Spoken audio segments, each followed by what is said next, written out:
Há florestas onde as árvores não apenas crescem, elas se entrelaçam, a luz não desce, ela se filtra. Cada galho, cada raiz e cada sombra parecem ter vontade própria. Nesses lugares, o mundo não é governado pela velocidade ou pela força. É governado pelo silêncio e por aquilo que é capaz de se adaptar sem ser visto. São selvas úmidas e escuras, enterradas na névoa da memória e do tempo. Florestas perdidas entre cadeias de montanhas, ravinas e rios que respiram além do olho humano. Em suas profundezas, não há caminhos nem bússolas. Apenas trilhas forjadas por gerações de animais que nunca precisaram ser descobertas.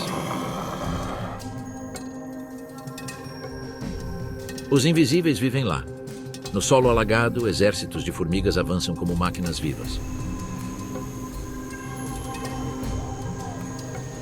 Eles não matam por prazer ou glória, desmantelam cadáveres com precisão cirúrgica. Fazem corpos inteiros desaparecerem em questão de horas, seguindo um processo que nenhuma civilização humana foi capaz de imitar. Bem lá no alto, entre os galhos altos, o gibão balança. Seus braços, mais longos que as pernas, o tornam um verdadeiro acrobata de copa. Ele pode viajar pela floresta inteira sem tocar o chão, se comunicar com gritos que viajam quilômetros e desaparecer antes que alguém possa vê-lo. Mais ao norte, quando o outono cobre as florestas temperadas da Europa, a raposa vermelha emerge da serapilheira. Ela não desafia ninguém, apenas espera.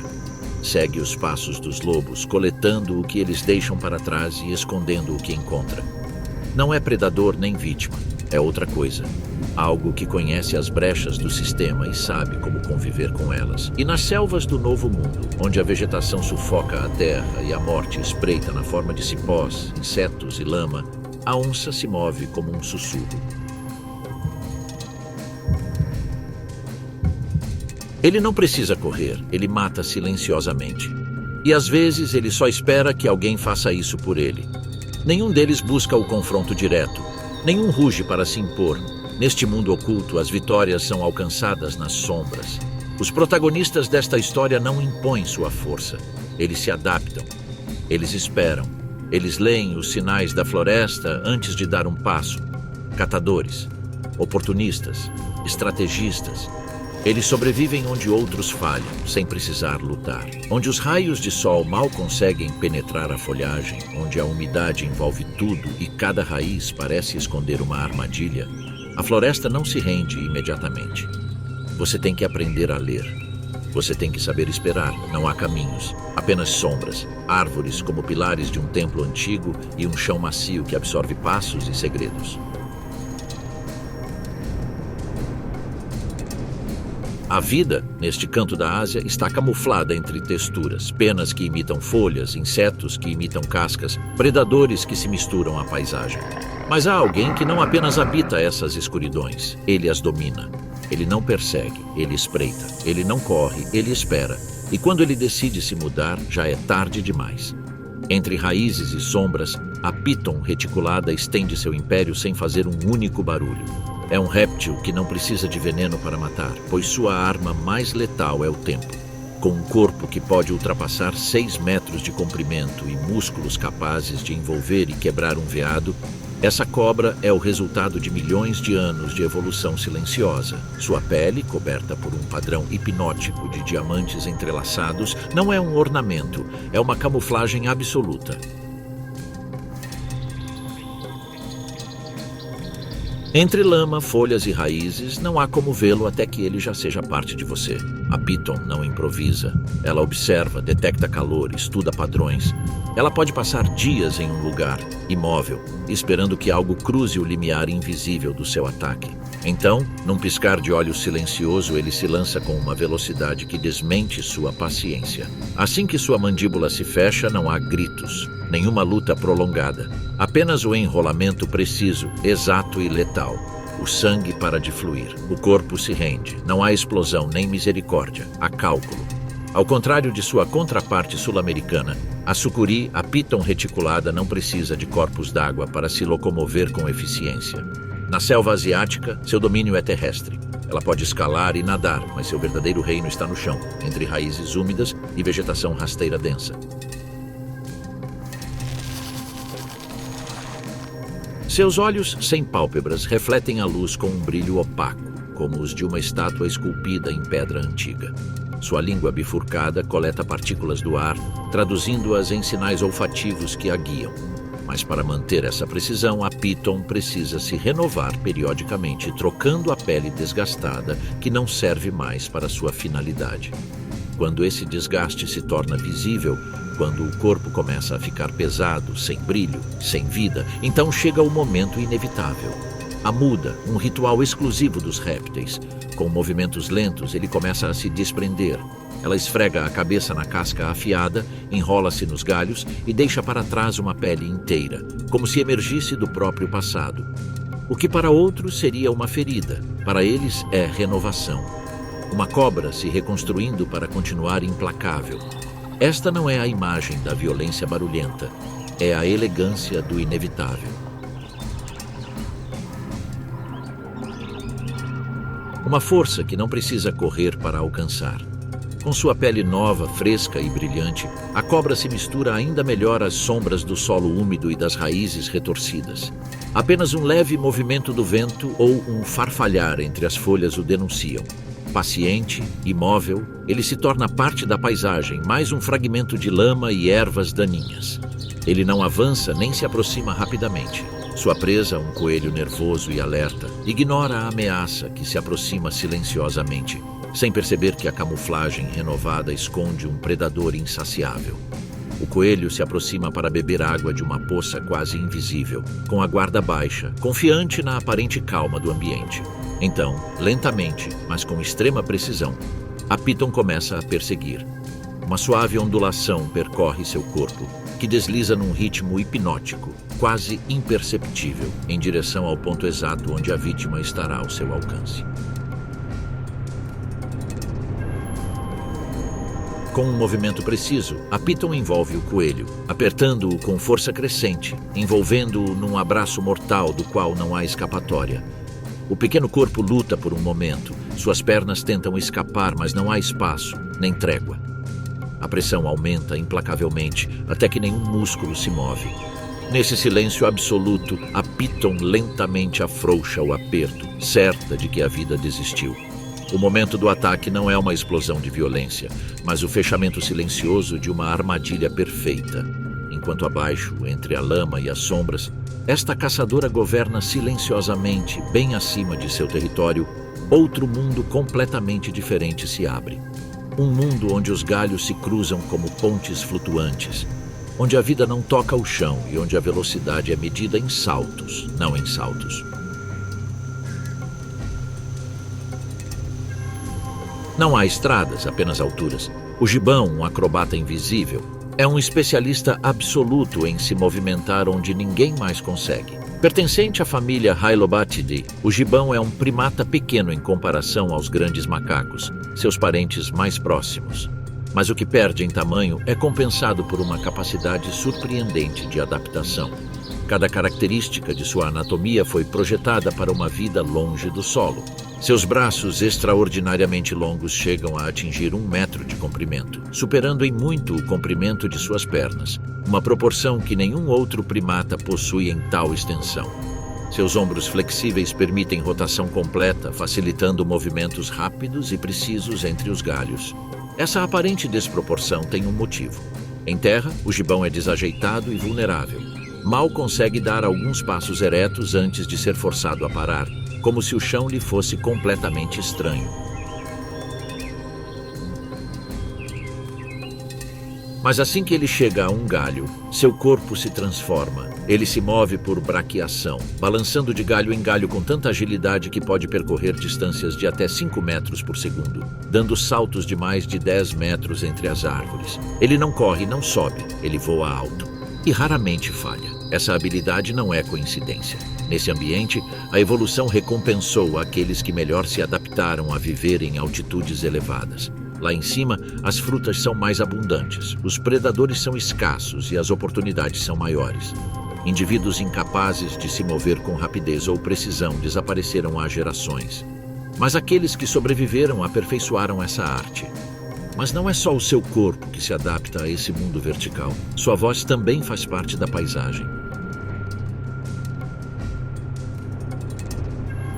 Equipado com uma bolsa laríngea inflável na garganta, o gibão é capaz de emitir sons que viajam longas distâncias em meio a florestas escondidas. Esses chamados, que podem ser ouvidos a até 2 quilômetros de distância, penetram na vegetação e alertam outros da mesma espécie sobre territórios, ameaças ou áreas onde há abundância de frutas maduras. E não são apenas gritos. Os gibões têm um dos repertórios vocais mais complexos entre todos os primatas. Algumas espécies chegam a realizar duetos coordenados e precisos entre machos e fêmeas, o que fortalece os laços do casal e marca a ocupação territorial. É uma linguagem sonora que ajuda a evitar confrontos físicos em um ambiente onde um erro, uma queda ou um ferimento significam a morte. A estrutura social dos gibões também reflete essa lógica de cautela e eficiência. A maioria das espécies forma pares monogâmicos estáveis, algo incomum entre os primatas. Essa organização não responde a um senso de moralidade, mas sim a uma estratégia territorial. Um macho e uma fêmea, junto com seus filhotes, são mais eficientes em controlar uma parte da floresta, evitando confrontos e explorando os recursos dispersos entre as árvores. Suas principais ameaças não vêm de outros animais, mas dos humanos. O desmatamento em massa fragmentou seus habitats e, embora os gibões evitem bordas de florestas abertas, onde se tornam vulneráveis, eles perdem território a cada ano. No entanto, os gibões conseguiram sobreviver nos cantos mais altos e inacessíveis das selvas asiáticas, porque se em outros ambientes a força ou a astúcia definem a sobrevivência, aqui a agilidade e a prudência imperam. Somente em raras ocasiões, quando uma clareira inesperada corta a floresta ou quando a seca esvazia poças escondidas, o gibão se aventura a descer. Com passos medidos e silenciosos, ele atravessa o chão coberto de folhas, atento a cada sombra em movimento, a cada som que possa denunciá-lo. Não é um gesto impulsivo, mas uma necessidade calculada, um ato de prudência forçada num território que não perdoa a ousadia. Embora ele seja um mestre da furtividade e passe despercebido entre predadores terrestres, essa aparente confiança desaparece quando ele olha para cima. Porque o verdadeiro perigo não está abaixo, mas nas alturas da copa das árvores onde o gibão reina. Ali, sob a copa verde, deslizam as sombras silenciosas dos predadores mais mortais. As arpias asiáticas, aves de rapina com garras poderosas e visão aguçada, espreitando de cima com a paciência de um caçador antigo. Essas aves, especialistas na caça de pequenos mamíferos e primatas, se misturam à paisagem como fantasmas alados, esperando o momento preciso para abater suas presas com um voo devastador. A ameaça vinda de cima é constante o tempo todo, e é por isso que o gibão precisa medir precisamente cada salto, cada balanço, cada nota de seu chamado, porque um passo em falso pode traí-lo em um instante. A vigilância se torna um estado permanente, uma tensão que nunca relaxa. A necessidade de permanecer invisível, de evitar qualquer sinal que possa atrair atenção indesejada, molda cada gesto e decisão do gibão. E embora no solo eles possam evitar algumas ameaças, é na complexidade e no perigo da floresta alta que a sobrevivência realmente entra em jogo. O gibão sobrevive graças a uma combinação única de agilidade, furtividade e inteligência aprimorada ao longo de milênios. Um equilíbrio delicado que mantém seu lugar em um ecossistema implacável, cheio de sombras, onde a sobrevivência não é para todas as espécies. E ali, suspenso entre os galhos, protegido do olhar do céu e da terra, o gibão canta. Seu chamado ressoa entre as árvores e, ao longe, outros respondem. É nessa troca, como um eco ancestral, que se definem as dinâmicas vivas da floresta oculta. Ele não precisa se impor com violência. Ele não desce para competir no chão. Ele simplesmente não está interessado. O território deles fica no alto, onde a luz mal toca as folhas e o ar é mais limpo. Porque neste ecossistema, a evolução não recompensou a força ou a agressividade. O que realmente sustenta a sobrevivência é a capacidade de evitar conflitos, de se mover sem errar e de se comunicar sem ser visto. E nisso, o gibão tem uma vantagem secular. Mas nem todas as espécies são feitas para viver em grandes altitudes. Bem abaixo da copa das árvores, onde a umidade se acumula entre as raízes expostas e a vegetação bloqueia a luz como um teto de neblina, vive outro tipo de organização. Não há cânticos, nenhum indivíduo visível, apenas uma massa avançando silenciosamente, movendo-se com uma precisão que não requer comandos ou hesitação, como se cada fragmento respondesse a um comando antigo e imutável. Sob o solo macio das florestas tropicais do Sudeste Asiático, formigas correição do gênero Dorilus formam colunas vivas que avançam entre troncos caídos e raízes emaranhadas. Eles não constroem formigueiros permanentes, não descansam. Movem-se como um enxame terrestre e respondem a um único impulso: encontrar o que a floresta abandonou. Eles não matam por esporte ou por excesso. Eles se mobilizam porque algo morreu, como um pássaro que não conseguiu voar após um ferimento mal cicatrizado. A selva, cedo ou tarde, oferece esporadicamente esses cadáveres, e eles, necrófagos meticulosos, costumam chegar primeiro, antes de outros parasitas e insetos, para aproveitar cada oportunidade. Ao encontrarem um corpo, eles não hesitam. Em questão de minutos, montam uma linha de desmontagem milimétrica. As operárias pequenas limpam o exterior e rasgam a pele, enquanto as maiores penetram nos órgãos internos. Não há força bruta, há método. Centenas de mandíbulas trabalham em uníssono, cortando e extraindo pedaços que são transportados em fila única para a colônia. O corpo do animal, ainda reconhecível a princípio, se transforma em uma silhueta desintegrada em menos de uma hora. A eficiência é tanta que no final não resta um único fragmento macio. Tudo foi removido, armazenado, redistribuído. Eles não digerem a carcaça. Eles carregam o saque até a boca da colônia, onde outras castas o processam. Esse comportamento não é exceção, faz parte da rotina evolutiva deles. O ecossistema florestal asiático gera vida em abundância, mas, ao mesmo tempo, também gera morte em abundância. E nesse ciclo vertiginoso, as formigas correição se posicionaram como recicladoras oportunistas. Qual é o sentido de desperdiçar energia caçando presas vivas quando a morte natural já fez o trabalho por elas? Mas se o corpo da colônia é nutrido de fora, seu coração é protegido de dentro. Lá reside a rainha, uma estrutura viva enorme em comparação às suas filhas, incapaz de se mover sozinha, sustentada pela vontade de milhares. Ao redor dela, uma casta nasceu com um único propósito: morrer por ela. As formigas soldado não se reúnem nem se alimentam. Elas não se reproduzem, elas não fogem. Suas mandíbulas são tão desenvolvidas que, uma vez fechadas, muitas vezes não conseguem se reabrir. Seus corpos são projetados como escudos vivos. Ao se movimentarem, formam cordões ao longo dos flancos da colônia. Se surge uma ameaça, os soldados avançam sem qualquer cálculo. Eles não esperam por reforços, eles não recuam. Sua missão é manter a linha e ganhar tempo. Porque enquanto elas caem, a rainha continua se movendo, as operárias continuam carregando larvas e a colônia avança sem parar. Esse tipo de disciplina não é emocional nem simbólica, é pura genética. Uma programação perfeita que não admite dúvidas ou erros. As formigas soldado existem para desaparecer quando necessário. E o fazem sem drama, sem espetáculo. Elas simplesmente fazem a sua parte, como fazem há milhões de anos. Mas a selva nem sempre espera pela morte. Às vezes a guerra surge por si só.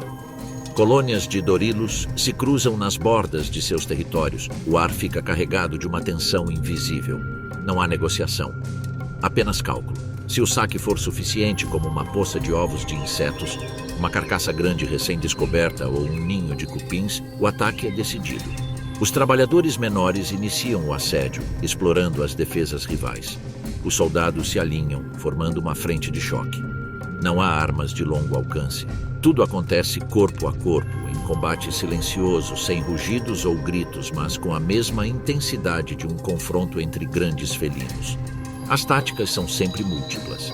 Enquanto um grupo ataca pela frente, outro tenta flanquear, penetrar na linha e alcançar as larvas. Porque nesta guerra o objetivo não é território, é descendência. Destruir ovos inimigos é cortar o futuro deles. Roubá-los é multiplicar os seus. As batalhas podem durar horas. No final, o campo está coberto de cadáveres minúsculos. Ninguém para prestar homenagem. Os vitoriosos recuperam os corpos úteis, recuam com os bens roubados e a vida continua como se nada tivesse acontecido. O terreno aparentemente calmo esconde os restos de uma guerra invisível que permanece sem testemunhas, mas é travada com o mesmo rigor e precisão de qualquer outra batalha feroz na natureza. No matagal de Bukit Barisan, onde a chuva cai sem interrupção e os sons dos pássaros, macacos e do vento se misturam, as formigas constroem seu império silenciosamente. Elas o fazem de baixo, sem chamar atenção, mas dominando cada canto que habitam. Se eles tiverem que confrontar outras colônias de sua própria espécie, eles o farão sem hesitação, com a mesma determinação e estratégia que aplicam a cada movimento. O mais perturbador é que eles fazem isso com sucesso esmagador. A selva asiática está desaparecendo por trás da neblina, e do outro lado do hemisfério, as florestas temperadas da Europa estão se preparando para outra forma de transformação. A umidade perpétua não domina, em vez disso, o frio se instala. A selva dá lugar à floresta, o verde profundo ao fogo do outono. Mas a lógica permanece. Ambientes fechados, escuros e de difícil penetração continuam a abrigar criaturas que fizeram da furtividade e da estratégia um modo de vida. As árvores mudam, o clima muda, o continente muda, mas o padrão se repete. Na orla de uma floresta europeia envolta em neblina, uma folha cai e desaparece silenciosamente sob outra. O ar é denso, tingido com aromas de casca úmida, cogumelos e galhos envelhecidos rangendo sob os passos invisíveis de algo invisível. É outono e as sombras mudaram de forma. As árvores se desfizeram de suas vestes, revelando um mundo de luz e sombra onde cada movimento tem consequências. Nesta mudança de estação, quando a vontade de se alimentar se torna uma corrida silenciosa contra o frio, os predadores intensificam sua atividade. Alguns caçam com brutalidade, outros esperam com astúcia. Um deles se move entre raízes e arbustos sem levantar suspeitas. Não deixa rastros, não chama a atenção, mas chama. A raposa vermelha, dotada de uma astúcia lendária, conseguiu se adaptar ao longo de gerações aos mais diversos ambientes do hemisfério norte. Nas florestas profundas da Europa, esse predador mantém suas habilidades de caça intactas. Ele é capaz de capturar ratos do campo, coelhos, pássaros e cavar entre troncos caídos em busca de insetos ou pequenos répteis. Ele pode perseguir furtivamente, calcular distâncias e atacar com precisão. Mas neste ambiente fechado e perigoso, a raposa sabe que nem sempre é necessário arriscar-se para se alimentar. Porque depois de cada caça de lobo ou lince, há restos, às vezes uma pata, outras vezes vísceras que nenhum predador consome. A oportunidade está nessas sobras. As raposas vermelhas, cientes dos hábitos de seus vizinhos, seguem matilhas de lobos a uma distância segura. Eles não se expõem nem desafiam os outros. Esperam, memorizam rotas, detectam os locais onde as caçadas costumam ocorrer e espreitam os restos mortais. Quando uma carcaça é abandonada, a raposa se aproxima. Seu olfato excepcional lhe permite detectar restos enterrados sob camadas de folhas úmidas, e seus sentidos aguçados captam até os menores movimentos e sons em um ambiente cheio de ameaças. Somente quando tem certeza de que o perigo passou é que ele se aproxima do saque que outros rejeitaram ou deixaram para trás. Esse comportamento não é acidental. A raposa vermelha é oportunista por natureza. Embora cace com frequência, ele sabe quando evitar se esforçar e se aproveitar do trabalho alheio. E faz isso com uma série de truques que demonstram sua inteligência. Se outros necrófagos menores, como martas ou martas-pedra, chegarem antes, a raposa pode fingir desinteresse, vagando com aparente indiferença, e então atacar os restos mortais quando os outros forem embora. Se ele encontra mais comida do que pode consumir, ele a enterra em pequenas despensas das quais se lembra com uma precisão impressionante, retornando a elas dias depois, quando a floresta já mudou e ninguém mais sabe onde procurar. Ele já foi observado até mesmo perseguindo aves necrófagas, esperando que elas voem em direção a presas esquecidas para localizá-las por meio de sua atividade. Não é a força que o distingue, mas sim a sua leitura do ambiente e a paciência cirúrgica para aproveitar qualquer circunstância favorável. Esse comportamento pode parecer oportunista de uma perspectiva externa, mas a natureza opera por regras diferentes. A evolução não recompensa a coragem ou a ética, ela apenas reconhece a eficácia dos indivíduos. Os que sobrevivem são aqueles que reproduzem sua linhagem, e a raposa vermelha vem aperfeiçoando essa dupla estratégia há milênios. Caçar quando é conveniente, esperar quando é sensato. Nos frios outonos europeus, quando a visibilidade é reduzida, os aromas mudam com a umidade e os predadores espreitam sem aviso. A astúcia é mais valiosa que a coragem. E a raposa vermelha é mestre em ler os sinais da natureza. É por isso que ela conseguiu se adaptar e prosperar onde outras falham, fazendo da espera e do oportunismo uma ferramenta refinada de sobrevivência. Os ambientes e os protagonistas mudam, mas a lógica permanece a mesma. Porque na natureza, os corajosos caem, os habilidosos sobrevivem e os oportunistas prosperam. E esta raposa, escondida atrás do musgo e das raízes, sabe disso melhor do que ninguém. Mas a floresta não termina onde as árvores terminam. Em algumas partes do Reino Unido, à medida que a noite cai e a cidade se acalma, uma sombra familiar atravessa jardins, calçadas úmidas e becos. É o mesmo animal, a mesma pelagem avermelhada, a mesma astúcia apurada. Mas desta vez, longe do mato, caminha entre postes de luz, cercas de madeira e quintais suburbanos. A raposa vermelha começou a colonizar o espaço humano. Ele não faz isso por acidente. Ele faz isso porque entende que aqui, como na floresta, existem oportunidades. Nos arredores de muitas cidades britânicas, e especialmente em bairros com grandes jardins e quintais, tornou-se cada vez mais comum encontrar tocas improvisadas, sob galpões ou perto de cercas velhas, onde as mães criam seus filhotes em relativa paz. Para a raposa, esses cantos urbanos replicam os elementos essenciais da floresta fechada: proteção visual, rotas de fuga, comida previsível. Eles não precisam caçar, em muitos casos não precisam. Alguns vizinhos, comovidos com a presença deles, deixam carne ou sobras para os filhotes. Outros não fazem isso conscientemente, mas restos de lixo, potes de água de animais de estimação e potes de comida mal fechados são suficientes para atraí-los. A astúcia que lhe permite evitar lobos ou corujas na floresta permite que ele se mova sem ser visto entre carros, cercas e postes de luz. Esquivo, mas presente. E embora continue sendo um animal selvagem, sua tolerância aos humanos está crescendo. Esse comportamento não é isento de riscos. A coabitação leva a acidentes, a casos de raposas feridas por veículos ou conflitos por pequenos ataques a pequenos animais de estimação. Mas a raposa parece ter feito seus cálculos. No ambiente urbano, a competição diminui, os recursos se estabilizam e a ameaça de grandes predadores desaparece completamente. Não é domesticação, é pura adaptação. O que parece ser uma exceção pode se tornar a norma em algumas décadas. Porque, assim como aconteceu com o guaxinim na América do Norte, o que hoje parece uma anomalia urbana pode se tornar mais um estágio de evolução.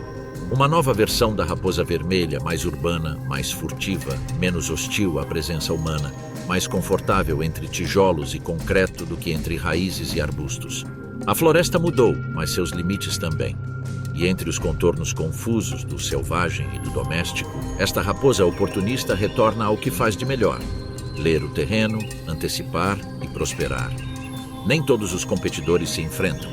Alguns preferem observar de longe, registrar movimentos, memorizar rotas, antecipar erros, e quando tudo acaba, eles descem. Assim como a raposa se esconde entre as raízes para aproveitar o momento certo, há outros que dominam a mesma arte no ar, porque neste jogo de oportunismo, nem tudo se decide na prática. Há também aqueles que voam acima das árvores com um plano em mente e paciência nas asas. Negro e brilhante, o corvo passou milênios aperfeiçoando uma estratégia que não depende de força ou números. Ela habita as densas florestas da Europa, desde florestas úmidas de faias até as coníferas mais ao norte. E em todas elas ele encontrou uma maneira de prosperar, sem riscos, sem competição, sem se expor. Observe, calcule. E então, quando tudo estiver calmo, pegue o que você precisa. Seus olhos pequenos, mas expressivos, detectam de cima os restos abandonados após uma caçada. A presença de lobos, linces ou águias não o perturba. Na verdade, ele prefere. Porque entende que onde há um predador, logo haverá presas. E nas brechas deixadas pelos caçadores, ele desliza silenciosamente. Do alto, o corvo consegue seguir matilhas de lobos sem ser notado. Ele reconhece padrões e antecipa movimentos. E quando a presa é morta e a tensão se dissipa, ele pousa a uma distância segura. Observe, se ainda houver concorrência, espere. Se as condições permitirem, ele se aproxima com passos medidos, pula, tateia o caminho e pega o que pode. Mas eles nem sempre andam sozinhos. Os corvos formam pequenos grupos que podem trabalhar de forma coordenada. Alguns distraem outros pássaros ou pequenos necrófagos enquanto outros inspecionam. Às vezes, eles se revezam, outras vezes, eles trapaceiam. Se esconderem comida, podem fingir que a enterraram em outro lugar para enganar. Se souberem que outro animal pode abrir uma carcaça, eles o seguirão até que ele o faça. Oportunismo, neste caso. Dos céus abertos à terra seca, eles espreitam, pairam e observam. Eles são as testemunhas invisíveis de cada caçada e os últimos a deixar o local. E nas sombras da morte, eles são aqueles que construíram seu próprio reino. Durante milhões de anos, os ecossistemas africanos foram moldados pela luta entre caçadores e presas. Grandes predadores, criaturas aguçadas pela seleção natural para perseguir, caçar e matar.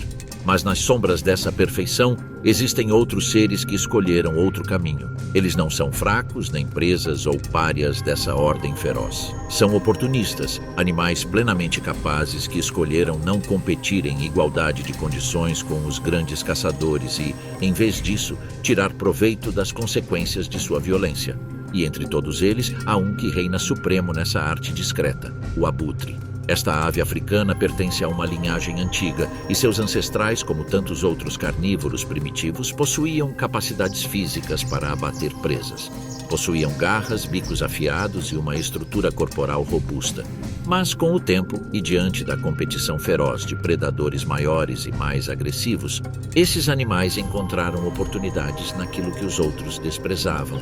Onde a maioria viu desperdício, eles viram comida. A carniça, longe de ser um recurso menor, oferecia uma fonte rica e abundante de nutrientes, disponíveis sem os custos de energia extremamente altos ou os riscos físicos envolvidos na caça ativa. A evolução, em vez de punir essa estratégia passiva, aperfeiçoou-a.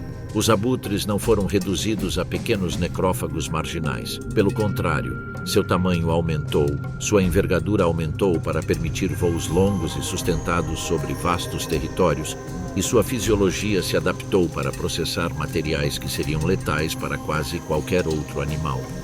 Carniça não é apenas carne morta. É um coquetel de bactérias, toxinas e tecido em decomposição. E foi justamente lá que esses oportunistas encontraram seu reduto. Eles têm um dos sistemas digestivos mais extremos do reino animal. Seus sucos gástricos são tão potentes que podem neutralizar cepas mortais de antraz, salmonela ou botulismo. Nutricionalmente, a carne em decomposição ainda contém as mesmas proteínas e minerais essenciais que alimentam os músculos de um leão ou de uma chita. O mais notável é que os abutres obtêm esses nutrientes sem viajar quilômetros em perseguição, sem rasgar as pernas em uma luta e sem a constante descarga de adrenalina que acompanha a perseguição e a matança. O resultado é o mesmo: energia para voar, crescer e perpetuar a espécie. Só que o método é radicalmente diferente. Ao contrário da ideia de que sua dieta improvisada os tornaria vulneráveis ou dependentes, os abutres aperfeiçoaram seu oportunismo em um mecanismo implacável. Eles não voam apenas sobre a paisagem em busca de chance. Eles seguem de perto os grandes felinos africanos, conhecendo suas rotas, seus horários de caça e os territórios onde o sangue tem mais probabilidade de ser exposto. Eles reconhecem os momentos em que os leões preferem atacar, os territórios que dominam, as trilhas de caça que percorrem e os lugares onde costumam deixar carcaças. Eles sabem que grandes caçadores raramente consomem completamente suas vítimas. Muitas vezes porque essas presas são monumentais. Outras vezes porque ficar muito tempo perto de uma carcaça fresca atrai hienas, e sua presença é um risco que elas preferem evitar. Essa informação, gravada em seu instinto e reforçada pela observação diária, permite que eles antecipem o momento exato em que uma presa deixará de pertencer aos caçadores e ficará disponível para oportunistas. Quando isso acontece, os abutres não chegam sozinhos. Eles podem se mover em bandos de até 120 indivíduos, descendo em espiral pelo vasto território assim que uma presa cai. Antes de partir, seus olhos, que estão entre os mais aguçados do reino animal, examinam o horizonte em busca de sinais. Eles podem detectar uma carcaça a mais de 5 quilômetros de distância, mesmo seguindo outros necrófagos, como chacais. Embora possam tirar vantagem das sobras dos outros, a evolução nunca os degradou a um status inferior. Eles não se tornaram pequenos. Não se tornaram discretos ou insignificantes. Os catadores africanos se tornaram figuras essenciais para a saúde do ecossistema. Ao consumir restos antes que se decomponham completamente, eles eliminam fontes de infecção, controlam a proliferação de bactérias e toxinas e mantêm um ambiente limpo onde outros animais devem viver, beber e se alimentar. Longe de ser uma fraqueza, essa função os torna atores-chave no sistema natural, prevenindo o surgimento de pragas e doenças que poderiam desequilibrar ecossistemas inteiros. Portanto, a evolução não os pune, ela os apoia. Entre o diverso grupo de abutres africanos, cada espécie assumiu um papel distinto neste banquete macabro. O abutre de dorso branco africano costuma ser o primeiro a chegar. Seu corpo ágil e bico afiado permitem que ele acesse rapidamente tecidos moles. Em seguida vem o grifo africano, mais robusto, que consegue rasgar músculos mais resistentes. Por sua vez, o urubu de faces brancas, com seu poderoso bico adunco e tamanho imponente, assume uma posição dominante, capaz de deslocar os demais e abrir as áreas mais difíceis, como costelas ou tendões. O abutre de capuz menor, por outro lado, é especialista em aproveitar cantos e fendas que outros não conseguem ou nem tentam alcançar. Mas suas ferramentas não se limitam a picaretas ou força. Seus rostos, nus, avermelhados e estranhos, também cumprem um propósito crucial. A ausência de penas na cabeça e no pescoço permite que eles se alimentem dentro das cavidades da carcaça, sem que sangue e fluidos em decomposição adiram à plumagem, o que reduziria sua capacidade de voo e aumentaria o risco de infecção. Em algumas espécies, como o urubu de faces vermelhas, a face vermelha aparece devido ao abundante suprimento sanguíneo nessa área, o que facilita a dissipação de calor em climas extremos e ajuda a manter a temperatura corporal estável durante a exposição prolongada ao sol. Ao contrário da crença popular, oportunistas não são covardes nem fracos, não são presas nem vítimas de outros. São criaturas que aprenderam ao longo de milênios a ler os sinais da morte sem precisar provocá-la. Eles só correm riscos quando o benefício supera o custo. Aproximar-se dos restos mortais enquanto os leões ainda estão rondando é uma manobra perigosa, mas seu conhecimento dos padrões de comportamento felino permite que eles calculem os momentos precisos para fazer isso. O que de uma perspectiva humana pode parecer uma atitude repreensível ou parasitária, na natureza é uma estratégia admiravelmente eficaz. Longe de ser uma falha evolutiva, seu oportunismo acabou se tornando uma ferramenta refinada de sobrevivência. As evidências são esmagadoras. Eles sobreviveram a períodos de seca, ao desaparecimento de outros necrófagos e às duras transformações da paisagem africana. Eles prosperaram sem a necessidade de correr, matar ou derramar uma única gota de sangue por conta própria. E nesse cálculo desapaixonado reside sua verdadeira força. Eles são os olhos do céu que sempre esperam. Aqueles que conhecem os hábitos dos outros melhor do que os próprios caçadores. Aqueles que fizeram da morte de outros a sua garantia de vida. Enquanto o calor extremo da savana pesa sobre o solo, o corpo da presa jaz mutilado no meio do pasto seco, cercado por manchas escuras de sangue e fragmentos de ossos. Os leões, saciados, afastam-se sem muita pressa. Seus estômagos inchados e o andar pesado indicam que o banquete acabou. Apenas um dos machos permanece para trás, deitado ao lado dos restos mortais, sem nenhuma intenção real de defendê-los, mas ainda relutante em deixar o local. Do céu, um bando de abutres começou a descer em grandes espirais. São dezenas de corpos que viajam pelo ar quente, esperando o momento exato de tocar o solo. A maioria das pessoas sente que ainda é muito cedo, que se aproximar quando um leão ainda está presente é um risco que pode custar a vida. Mas nem todos obedecem a esse cálculo. Um desses abutres, tão arrogante quanto impaciente, rompe a formação e desce prematuramente. Suas asas se dobram, seus pés tocam o chão e, em um instante, ele está bicando a carne que ainda está pendurada em uma costela aberta. Ao redor dele, os outros mantêm uma distância segura, de olho no leão que ainda está a alguns metros de distância. O grande felino levanta a cabeça. Seus olhos, pesados de fadiga, fixam-se na figura que se move ao seu lado. Não é a fome que o move, é simplesmente um instinto territorial. Num movimento repentino, ele se levanta e avança em direção à vítima.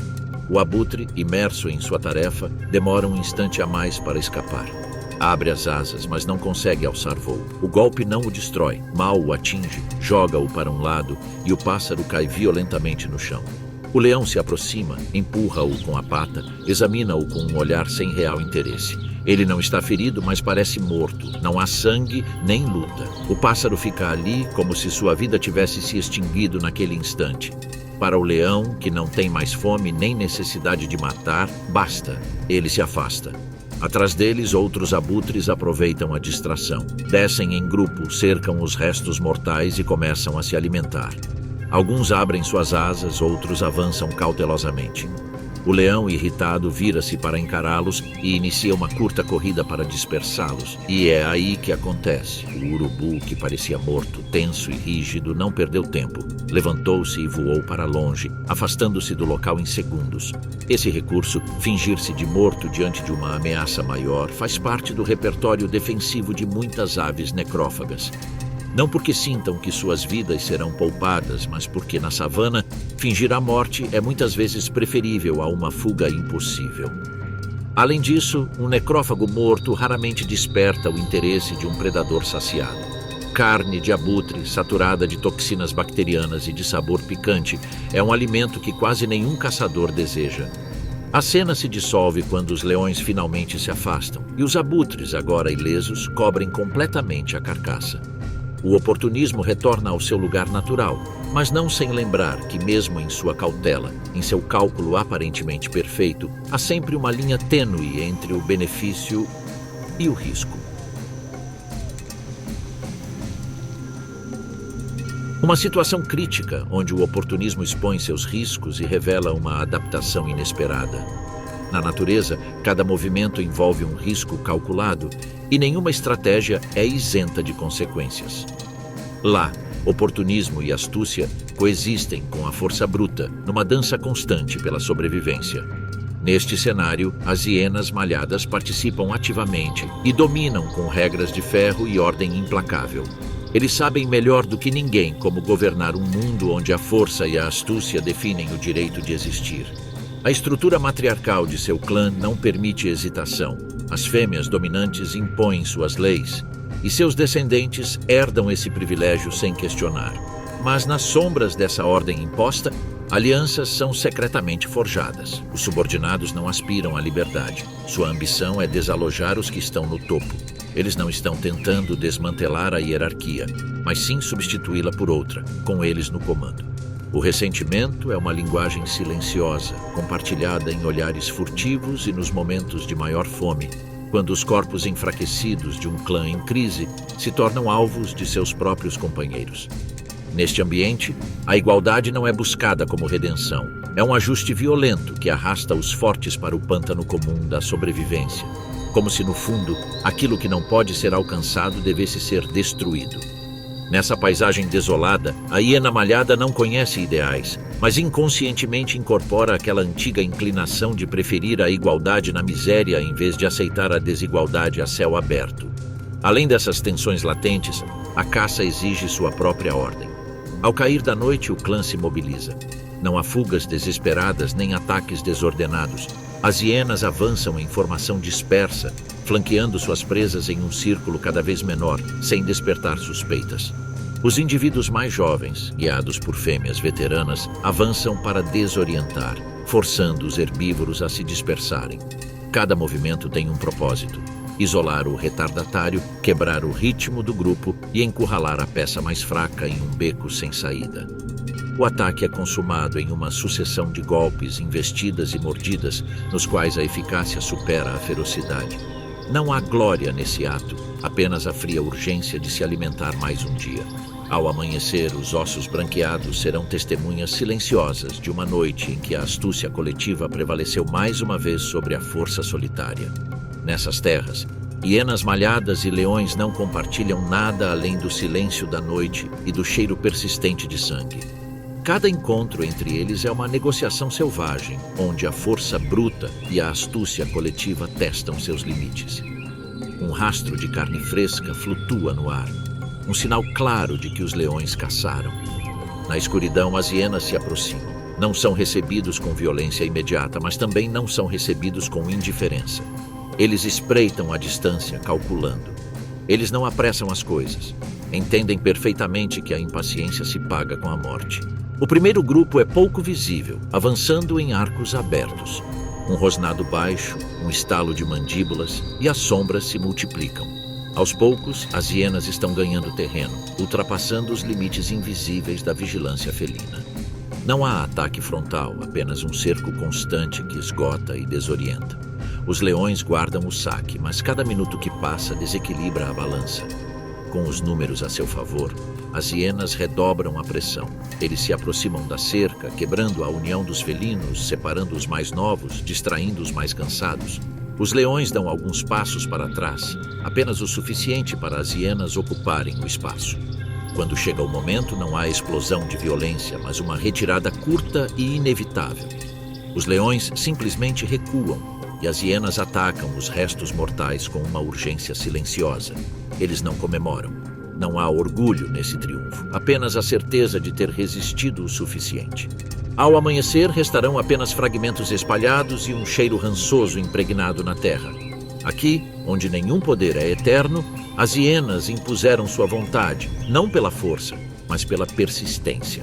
Porque nesta paisagem agreste, às vezes a tenacidade vale mais que o rugido. Não há criatura mais incompreendida nestas terras do que a hiena malhada. De longe, sua silhueta parece confusa, irregular, como se seu corpo tivesse sido montado a partir de peças distintas. As patas dianteiras, mais altas que as traseiras, conferem-lhe um andar inclinado, um passo quebrado que contrasta com a elegância dos felinos. Mas esse corpo aparentemente desajeitado é uma ferramenta impecável, forjada por séculos de adaptação para resistir, não para deslumbrar.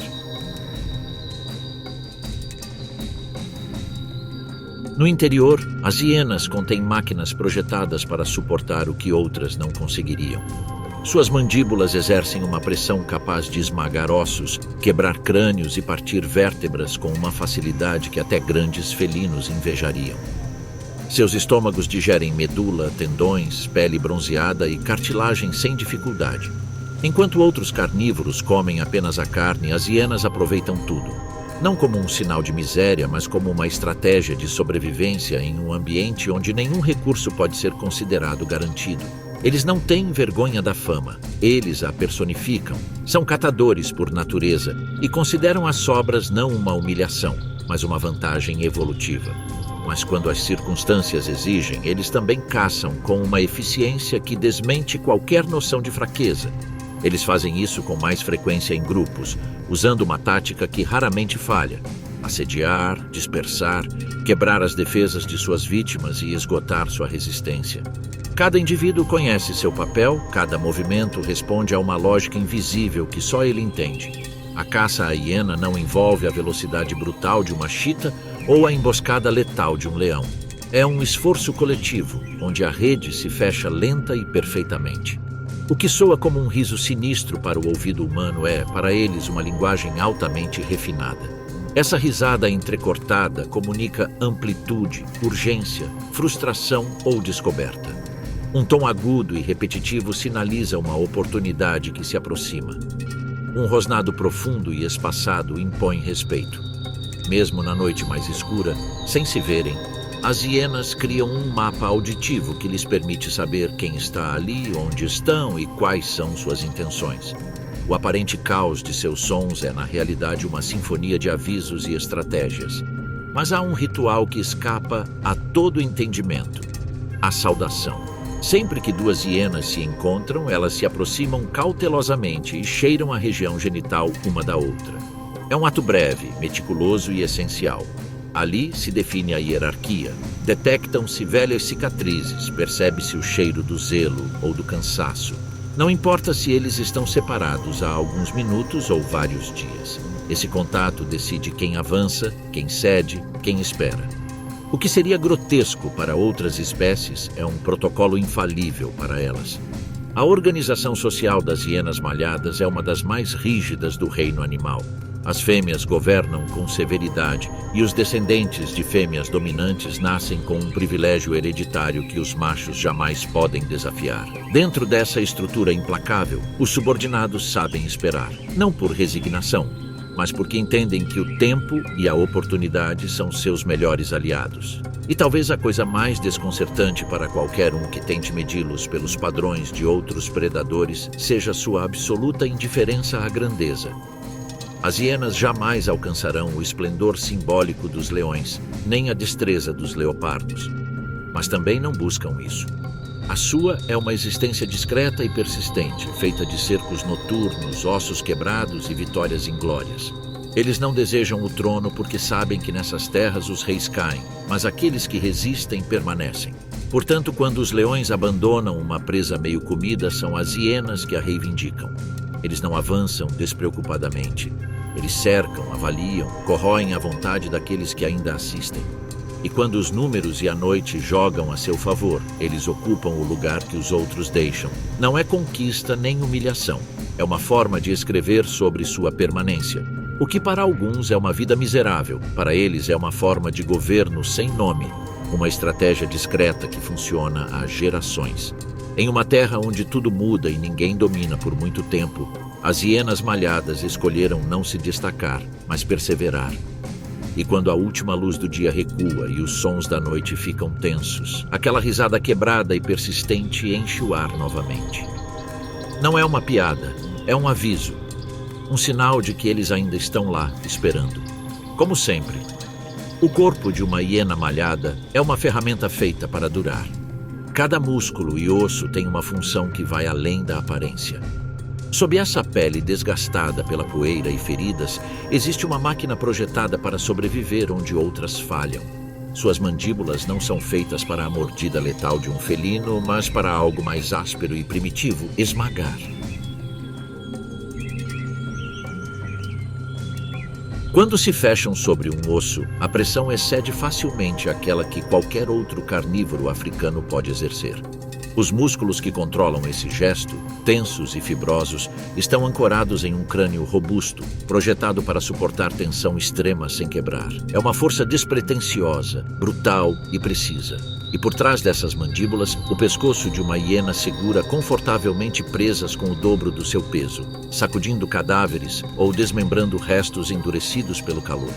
Mas o que vem depois da carne e dos ossos é ainda mais implacável. O estômago de uma hiena opera com uma química que beira a corrosão. Seu interior mantém um pH tão baixo que poderia dissolver fragmentos ósseos em questão de horas. Tendões secos, medula podre e cartilagem amolecida pela decomposição são reduzidos a alimentos sem que o organismo seja alterado em nada. Onde a carne se torna perigosa para os outros, a hiena a transforma em energia. Digerir o indigesto não é uma opção, é a especialidade deles. Mas essa capacidade seria inútil sem uma defesa imunológica igualmente implacável. As hienas possuem um dos sistemas imunológicos mais robustos entre os carnívoros africanos. Eles não só resistem às bactérias comuns que proliferam na carne fresca, mas também aquelas que transformam uma carcaça em um viveiro tóxico. Em seu corpo, colônias letais de Clostridium, Salmonella e Bacillus anthracis encontram um inimigo invulnerável. Onde a decomposição cria um ambiente hostil para a reprodução de qualquer outro carnívoro, a hiena se alimenta sem febre, sem infecção, sem recuo. Parte dessa forte imunidade reside na abundância de anticorpos naturais dispersos pela corrente sanguínea e pelos tecidos moles. Esses agentes sempre ativos patrulham cada órgão e cada ferida em busca de invasores. A saliva da hiena, áspera e de pH alcalino, carrega proteínas antimicrobianas capazes de minimizar infecções causadas por brigas constantes dentro da matilha ou por ataques à presa. Até mesmo mordidas profundas cicatrizam sem exsudar, seladas por uma bioquímica natural que previne o crescimento bacteriano. Somado a esse escudo fisiológico, há uma adaptação genética única. As hienas mantêm um alto nível de diversidade nos genes do complexo principal de histocompatibilidade, responsáveis por detectar e neutralizar patógenos. Essa variabilidade permite que eles reconheçam uma vasta gama de bactérias e vírus, reagindo rapidamente antes que a infecção se espalhe.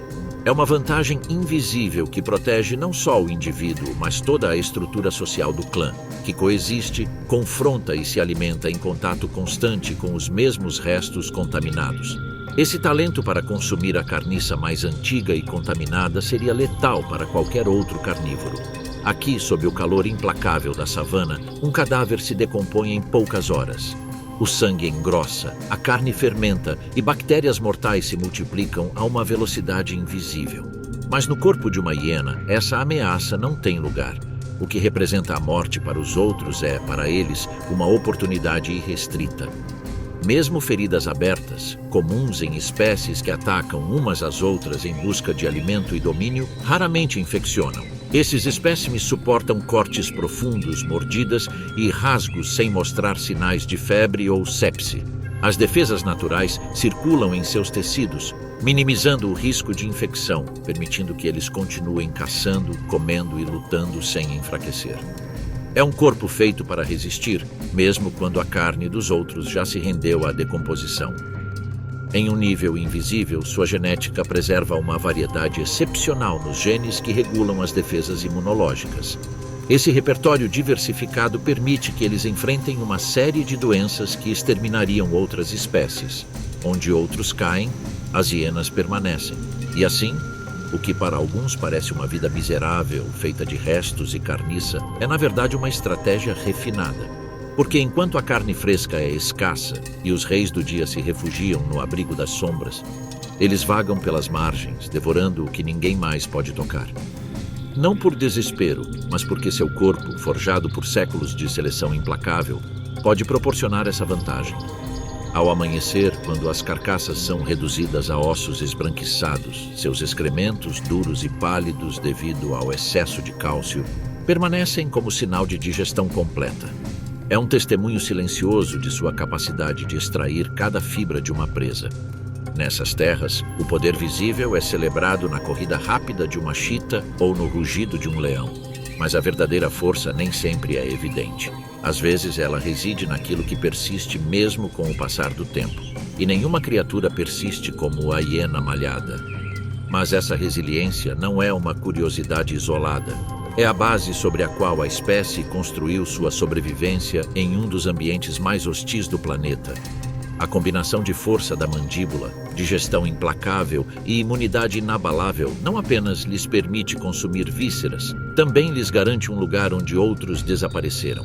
Ao longo dos séculos, à medida que secas severas dizimavam rebanhos e epidemias transmitidas por carniça doente devastavam populações de leões, leopardos e cães selvagens, as hienas malhadas prosperaram. Onde a carne em decomposição se tornou uma fonte de morte para todos, eles continuaram a se alimentar, imunes a toxinas, bactérias e febres que perturbavam o equilíbrio natural em outras espécies. É nesses cenários de declínio em massa que sua especialização mostrou sua verdadeira dimensão. Esta não é uma existência marginal ou um papel secundário. As hienas não ocupam o que os outros deixam para trás, mas sim o que ninguém mais está preparado para receber. E na lógica áspera destas terras, esta forma de resistência vale mais do que qualquer demonstração de força. Seu sucesso não depende de uma caçada perfeita, mas de sobreviver a tudo o que é imperfeito. Assim, quando os grandes rebanhos migratórios se dissolvem, quando os predadores recuam devido a doenças ou fome, e a carniça abunda em um calor que fermenta a carne em questão de horas, são as hienas que atravessam esses campos da morte com passo ininterrupto, porque onde outros caem, eles permanecem, e continuarão a cair. Há criaturas que dominam a paisagem pela sua mera presença. Elas se anunciam com suas vozes, marcam o terreno com seus passos e não têm medo de conflitos. E há outras que escolhem o silêncio, não por medo, mas por escolha. Nas periferias da África, onde a savana começa a se fechar sobre a espessura de selvas escondidas, um caçador caminha sozinho entre sombras espessas e caminhos escondidos por raízes e vegetação rasteira. Não há rugido, nem matilha. Apenas uma silhueta deslizando sem ser vista, quase imperceptível pelo farfalhar das folhas que se fecham atrás dela. O leopardo não compartilha rotas com outros grandes predadores. Ele não desafia a hierarquia, ele a evita. Ele prefere as matas laterais, onde a folhagem cobre tudo e o perigo anda em grupos. Não há exposição ali, mas também não há aliados. Ele não precisa deles, ele caça sozinho, ele mata sozinho, ele se alimenta sozinho. E quando ele se depara com as pegadas recentes de um bando de leões, ele se vira silenciosamente, muda de curso e espera. Porque nessa dança da sobrevivência, o primeiro erro é o último. Suas marcas são mínimas, um arranhão em um galho, urina em um tronco torto. Marcas que só outro leopardo conseguiria ler. Todo o resto é camuflagem, dissuasão, estratégia. E mesmo sendo um dos predadores mais eficazes do continente, ele não sente obrigação de caçar, a menos que seja necessário. Se ele chega a uma clareira e encontra uma presa fresca, meio abandonada por outro caçador, ele não hesita. Ele se aproxima, verifica e alimenta. Não pergunta de quem era, ele não se importa. A carne está lá. E a selva não recompensa a ética, recompensa a inteligência. Isso não o torna menos letal. Pelo contrário, o torna mais eficiente, porque o leopardo não busca glória, busca continuidade. Oportunismo, no caso dele, não é uma necessidade. É uma possibilidade que ele escolhe usar quando a oportunidade se apresenta. Porque mesmo entre os grandes, o prestígio não vale o que vale o próximo dia de vida. Leões lutam por carcaças com outros leões. Hienas lutam por carcaças com outras hienas. Na selva e na savana, ninguém se alimenta com orgulho. Alimentam-se do que estiver disponível. E quando não há nada, o leopardo sobe na árvore, espera o anoitecer e começa tudo de novo. Ele nunca se desespera, ele nunca se expõe demais. Ele sabe caçar, e caça mesmo. Mas se consegue evitar, também consegue. Este gesto destrói a ilusão de uma hierarquia fixa, de pureza predatória, porque aqui cada um pega o que pode. E se isso significa esperar que alguém mate, então espere. Quando desaparece na vegetação, não deixa rastros. Deixa uma lição. Neste ecossistema oculto, até os caçadores mais letais se aproveitam do que os outros deixam para trás. E nesse silêncio invisível, o leopardo confirma o que rege toda a selva profunda. O verdadeiro poder não está em atacar, mas em saber quando não. Nas florestas profundas, onde a luz mal toca o solo e o ar está cheio de umidade e sussurros, a sobrevivência nem sempre é uma questão de força ou velocidade. Muitas vezes é a astúcia que decide o destino. Por milênios, a natureza recompensou os caçadores mais habilidosos, aqueles capazes de escalar, perseguir e capturar com precisão. Mas também deu espaço para aqueles que preferem esperar, para aqueles que escolhem aproveitar o que os outros não acabaram de devorar. Nesses ambientes fechados, o oportunismo se torna uma estratégia tão valiosa quanto a caça ativa. Animais como a raposa vermelha movem-se pacientemente pela vegetação rasteira, atentos a sinais de presas recém-capturadas, capazes de mudar de tática em um instante. O leopardo, mestre da furtividade, evita a exibição e encontra refúgio no mato, o que lhe permite combinar a caça com a espera. No alto, os gibões se comunicam com chamados que perfuram a floresta, em busca de frutos maduros ou alertando sobre perigos, enquanto exploram recursos dispersos e estranhos quando surge a oportunidade. Esses animais não são fracos nem menores. São especialistas em ler o pulso de um ecossistema onde cada movimento pode ser decisivo. Eles esperam o momento certo, conhecem os hábitos dos seus vizinhos e entendem que a natureza não recompensa a coragem incomensurável, mas sim a eficiência silenciosa. Cada pedaço de carne deixado para trás após uma caçada, cada fruta caída ou inseto que completa seu ciclo de vida, Faz parte de um sistema complexo onde todos desempenham um papel indispensável. Os necrófagos e oportunistas da floresta são guardiões invisíveis desse equilíbrio, trabalhando nas sombras para manter a saúde da floresta. Não importa se caçam ou esperam, se escalam ou se escondem. A sobrevivência nesses mundos ocultos depende da inteligência para se adaptar, explorar e resistir. Em cada folha, em cada galho, em cada caminho esquecido, a vida se renova graças àqueles que sabem quando agir e quando esperar. O verdadeiro poder não reside apenas na força que derruba, mas na paciência que garante a continuidade das gerações futuras.